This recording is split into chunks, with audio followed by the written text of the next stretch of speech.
Assalamualaikum warahmatullahi wabarakatuh.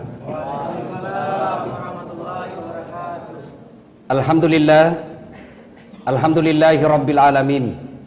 Wabihi nasta'inu ala umurid dunya waddin. Ashhadu an la ilaha illallah wa ashhadu anna Muhammadan abduhu wa rasuluh. Allahumma salli ala Sayyidina Muhammad wa ala alihi wa sahbihi ajma'in. Amma ba'd. Faqad qala Allah subhanahu wa ta'ala fi kitabil karim wa huwa asdaqul qailin. A'udzu billahi minasyaitonir rajim. Bismillahirrahmanirrahim. Ya ayyuhalladzina amanu dukhulu fis silmi kaffatan wa la tattabi'u khutuwatis syaitan innahu lakum adu mubin. Wahai orang-orang yang beriman, masuklah engkau ke dalam Islam secara sempurna dan janganlah engkau ikuti langkah-langkah setan, karena sesungguhnya setan itu musuh yang nyata bagi kalian. Dan di tengah-tengah kita, meskipun lagi masjid dengar ceramah, masih ada setan di tengah-tengah kita. Apa setannya Ustadz? Bukan popo, bukan juga parakang, bukan juga uka-uka, tapi apa setan yang ada di tengah-tengah kita? Handphone. Ustadz sudah ceramah masih SMS juga. Simpan dulu HP, simpan dulu deh, kita dengar ceramah dulu. Selama kita pegang itu HP, nagoda ki setan untuk balas WhatsApp. Simpan dulu, simpan. Kalau perlu kasih menghadap ke bawah dia. Saatnya untuk dengar dakwah. Wa qalaidan bismillahirrahmanirrahim. Innallaha wa malaikatahu yusalluna ala nabi. Ya ayyuhalladzina amanu sallu alaihi wa sallimu taslima. Sesungguhnya Allah dan para malaikatnya bersalawat kepada Rasulullah Muhammad sallallahu alaihi wasallam, maka wahai orang-orang yang beriman, bersalawatlah kalian kepada Rasulullah dengan sebaik-baik salawat. Allahumma salli ala Sayyidina Muhammad wa ala alihi wa sahbihi ajma'in. Amma ba'd. Ibu bapak, saudara-saudara sekalian, jamaah tarawih Masjid Al-Aqsa Universitas Hasanuddin yang insya Allah dimuliakan dan dirahmati oleh Allah subhanahu wa ta'ala. Telah datang bulan Ramadan, bulan yang kita rindu-rindukan. Tentu orang yang beriman, Pak Kepala Tala tidak merindukan. Kemudian puasa misalnya orang ya. Orang beriman tentu merindukannya. Sidang jamaah yang saya muliakan, bulan Ramadan banyak sekali namanya.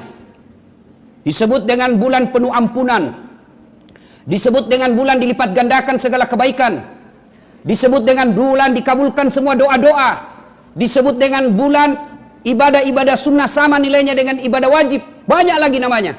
Salah satu nama bulan suci Ramadan adalah bulan penuh rahmat. Bulan penuh rahmat.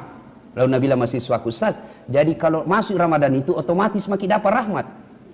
Tidak. Kalau mau kau dapat rahmat ada syaratnya.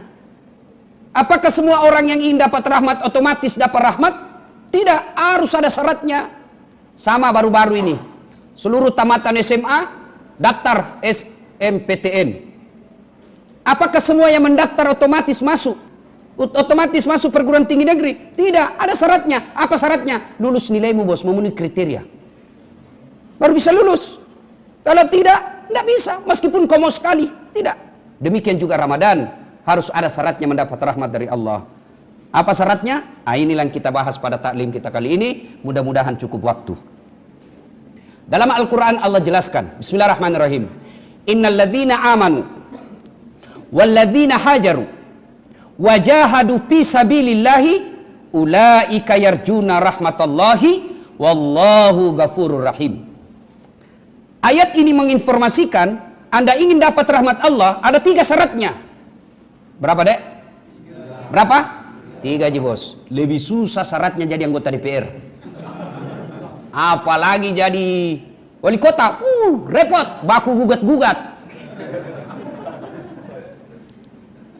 Seandainya nak tahu itu bagaimana hukumannya jadi pemimpin yang salah gunakan amanah, dikasih lihat api neraka. Tidak ada mau jadi pemimpin bos. Berhenti pada dede api. Cuma karena dia bayangkan ajudan, dia bayangkan pangkat, dia bayangkan Garuda, mau semua. Nah, syaratnya apa? Al-Quran menjelaskan. 1, innalladzina amanu, beriman kepada Allah subhanahu wa ta'ala. Langsung anak muda tepuk dada. Gampang Justas. Punna iman ji, beres mi. Sorry bos, mengaku beriman gampang. Tapi yang sulit adalah diakui oleh Allah sebagai beriman. Contoh, kenal Ki Yusuf Kalla? Kenal? Joya Wapres kah? Kenal? Omku itu bos. Bapakku sama bapak saudara. Cikaling amureku. Ngaku gampang. Karena kenal Ki Donald Trump. Kenal? Nenekku dengan nenek itu sepupu. Ngaku gampang. Tapi yang sulit diakui. Saya bilang saya masih pamannya. Saya itu Yusuf Kalla paman saya. Tapi begitu dicek ke Pak JK. Pak JK, kemana kan tak beda das atletik? Siapa? Tidak pernah aku dengar. Gaya aja itu mengaku-ngaku. Demikian juga dengan Allah bos. Ngaku beriman kepada Allah gampang. Tapi ketika di cross check kepada Allah, apalagi di akhirat kelak, ya Allah saya beriman kepadamu. Allah bilang mana tandamu? Mana beda tandanya kau beriman? Kalau kau beriman, kenapa pale sandalmu suka injak-injak sandalnya orang? Di luar baku injak-injak sandal pak. Kalau kau beriman, kenapa ketika azan, hayya 'alas shalah, kau tidak datang? Kalau kau beriman, kenapa kau suka berdua-duaan? Selesai salat subuh, alasan pergi jogging. Ketawa kau karena kau nak kena cilaka. Alasan kebugaran. Tapi heran tonga, Ramadan sudah baru banyak yang jogging. Selesai Ramadan hilang semua nih. Padahal modus. Coba. Kalau kau beriman, kenapa pakaianmu seperti itu? Kalau kau beriman, mana kriterianya? Nah, orang beriman itu jelas. Iman adalah, waktu aku masih SD aku pelajari ini. Iman adalah meyakini dalam hati, mengucapkan melalui lisan, melakukan dalam kehidupan sehari-hari. Dari definisi operasional ini, maka dapat diambil kesimpulan ada 3 syaratnya iman. 1, yakin dalam hati. 2, ucapkan melalui lisan. 3, lakukan dalam kehidupanmu. Maaf. Kita sekarang ini iman kita baru 2/3. Yakin, ucap, belum tentu dilaksanakan. Bagaimana hukumnya jilbab yang lebar dan tidak kentara lekuk-lekuk tubuh? Wajib. Apa maksudnya? Dosa kok kalau kau tidak lakukan. Kenapa simpi-simpi jilbabmu? Lebih seksi kalau begini bos. Dia belum lagi beriman kepada Allah. Kenapa? Dia hanya di bibir, hanya diyakini, tapi belum dilakukan. Bagaimana menurutmu Ramadan? Saya mendapat hadis bahwa Ramadan itu seperti buah kelapa. Makin lama makin kuat, makin lama makin banyak santannya, makin tua Ramadan makin banyak pahalanya. Oh itu benar menurut Nabi itu. Tojeng jo. Cocok itu Nabi bilang ustaz. Kenapa pada akhir Ramadan hilang semua mako? Wah mall. Ini kalau awal Ramadan saya lihat itu dengan penuh sampai di luar. Sampai di luar itu pak. Tapi boleh taruhan. 15 ke atas tanya nih pak. Hilang semua nih. Nah, memang kalau Ramadan itu kan ibarat sepak bola. Hari pertama sampai 10 itu penyisihan. Namanya penyisihan pak, biar partai abal-abal masuk tonji. Pak Botoro, Pak Kepala Talan, nah datang semua. Datang tongi di masjid paling depan itu duduk. Biasa Pak Kepala Talan, bukan di sini ya. 10 sampai 11 sampai 20, ini semifinal. Hilami Pak Kepala Talang yang pergi cari cewek lanyak kasih nih. Dah 21 sampai 30 final. Ini jago-jagonya ini. Kita lihat nanti akhir Ramadan siapa yang bertahan. Biasanya yang bertahan itu akhir Ramadan di masjid yang jauh kampungnya ndak ada sewa kapal.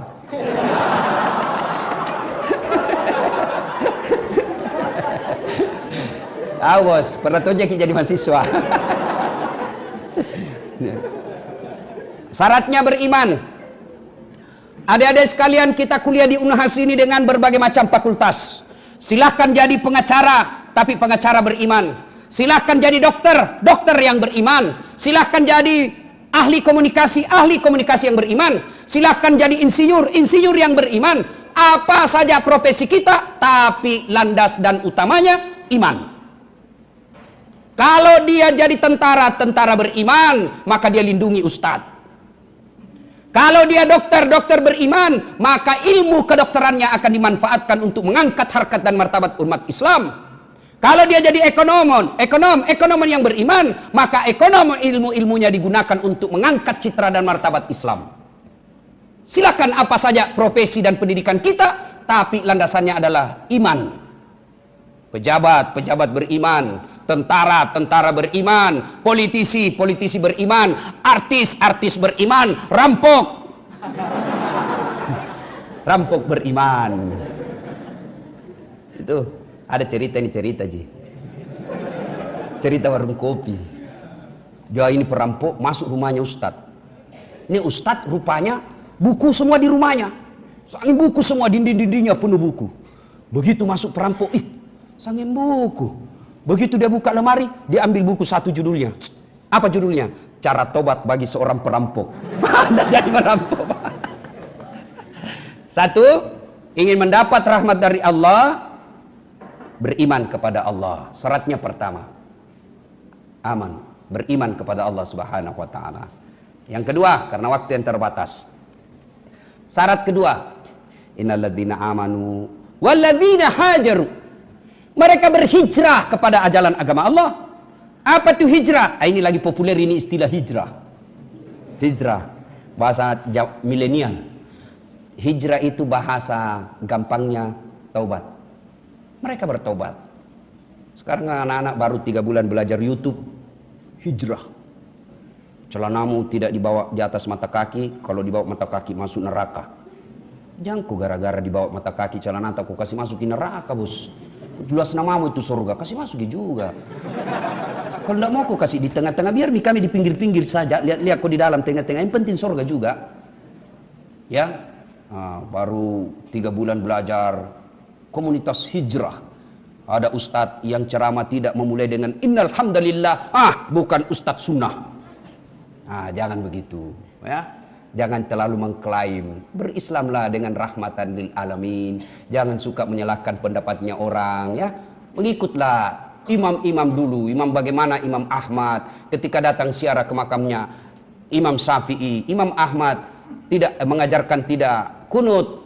Imam Syafi'i mengajarkan kunut. Datang Imam Ahmad ziarah kubur di Imam Syafi'i, Imam Ahmad kunut. Ditanya sama imam anak buahnya, "Ya Imam, Anda mengajarkan tidak kunut. Kenapa Anda kunut?" "Apa? Saya menghargai Imam Syafi'i." Kita ini baru belajar 3 bulan agama, itu pun belajar di YouTube. Pas lagi download habis kuotanya. Paham agama sedikit-sedikit, ya. Oke. Berhijrah, bertobat. Apa syaratnya tobat?